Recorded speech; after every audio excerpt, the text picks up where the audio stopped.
মোবাইলের সমস্যাটা কোথায়, ব্যাটারির মধ্যে সমস্যা না অন্য কোথাও সমস্যা, মাদারবোর্ডের সমস্যা, আইসি থেকে সমস্যা, এটা বুঝতে হবে। এটা না বুঝলে কিন্তু আপনাদের মোবাইলগুলো কখনোই ওকে হবে না।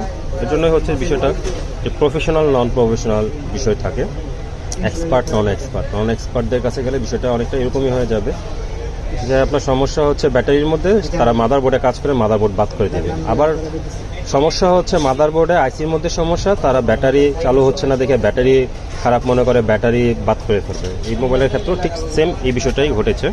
দেখতে পাচ্ছেন মোবাইলটা কিন্তু এখন ফুল ওকে আছে, রানিং আছে, আমরা কাজ করে রানিং করেছি।